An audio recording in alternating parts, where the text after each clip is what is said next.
সম্মানিত সভাপতি,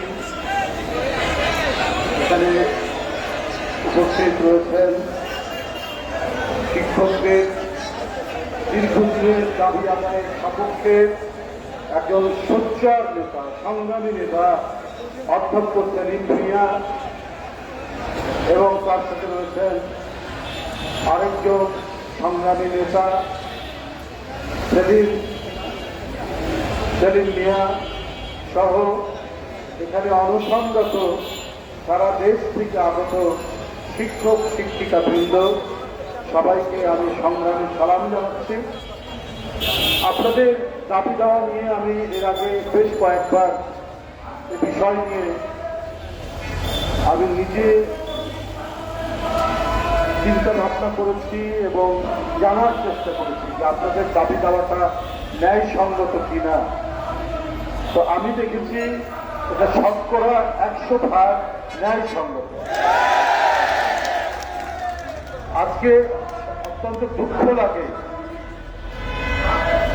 অনেকের অনেকভাবে অতি সত্তর অতি তাড়াতাড়ি দাবি উত্থাপন করলে দাবি বাস্তবায়ন হয়, কিন্তু আমরা জাতির মেরুদণ্ড বলে যাদেরকে মনে করি বা ছোটবেলা থেকে আমরা বিভিন্ন আমাদের পাঠ্যক্রমের মধ্যে আমরা পড়েছি যে শিক্ষা হলো জাতির মেরুদণ্ড, কিন্তু আজকে প্রায় 23 দিন ধরে 43 দিন ধরে এই শিক্ষক শিক্ষিকাবৃন্দ এটি ন্যায়সঙ্গত দাবির জন্য তার যে অনশন এবং তাদের দীর্ঘদিনের যে দাবি, বেঁচে থাকার দাবি, দুমুঠো খেয়ে জীবন ধারণের যে দাবি, সে দাবির জন্য 43 দিন ধরে তাদের যে অনশন এবং তাদের ঢুকে ঢুকে তাদের জীবনযাত্রা,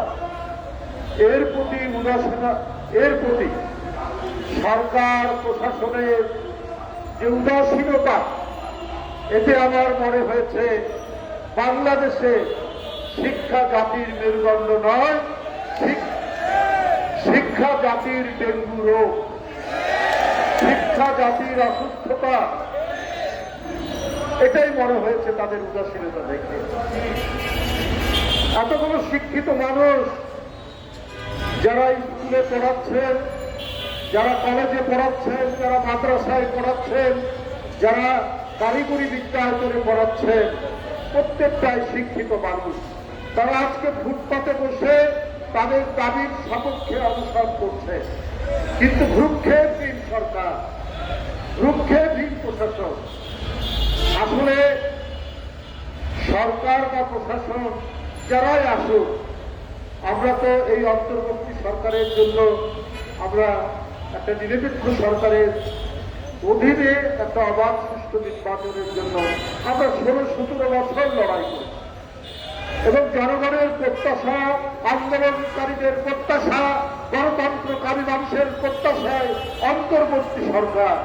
অথচ সেই সরকারের কাছ থেকেও আজকে নিপীড়িত, নির্যাতিত এই শিক্ষিত শিক্ষকরা আজকে অনাহারে, অর্থাহারে ক্লিষ্ট জীবন যাপন করছেন।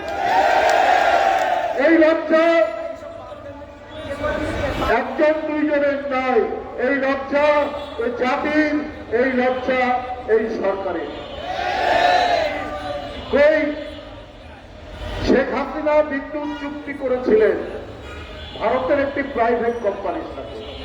বাংলাদেশের সরকার ভারতের সরকারের সাথে করবে, সেটা না করে একটি প্রাইভেট কোম্পানির সাথে করলেন, এবং সারা পৃথিবীতে এইরকম চুক্তি হয়নি।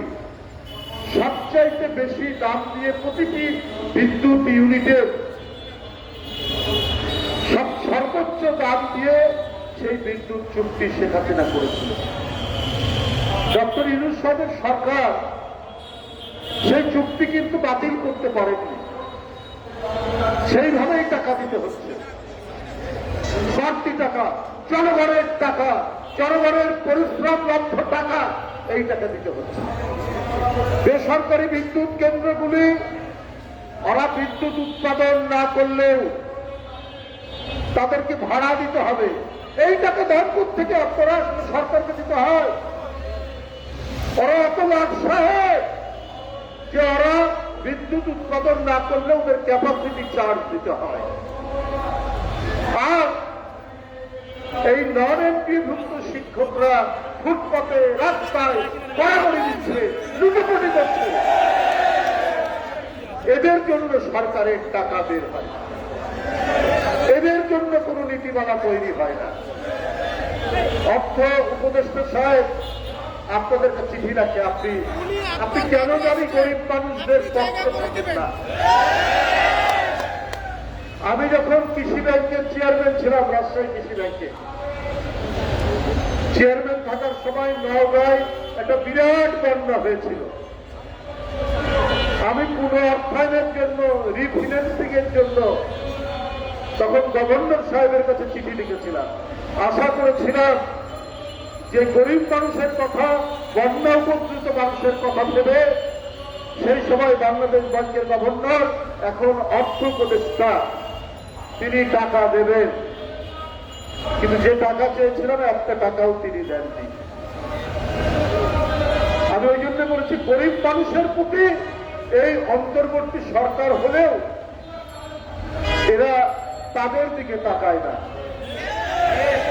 বরং তাদেরকে কিভাবে স্পিন রোলার দিয়ে, কিভাবে পাথর চাপা দিয়ে তাদেরকে পিষ্ট করে দেওয়া যায়, আজকে আমি তার নমুনা দেখি। বন্ধুরা, আর কয় টাকা লাগতো এটার জন্য? 500 কোটি টাকা, কত হাজার হাজার কোটি টাকা তো লোপাট হয়ে গেছে।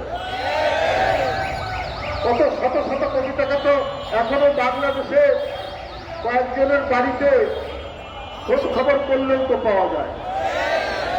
কত সরকারও তো কত কাজে কত দিকে টাকা দিচ্ছে। আপনি কালকে আপনার সার কারখানায় যে গ্যাস সরবরাহ হয়, সে গ্যাস সরবরাহের উপর প্রায় 83% ট্যাক্স বৃদ্ধি করেছে। 83%, 16% থেকে 29% চলে গেছে।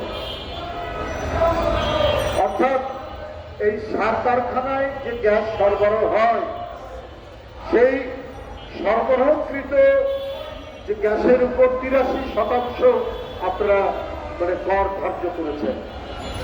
তার মানে কি?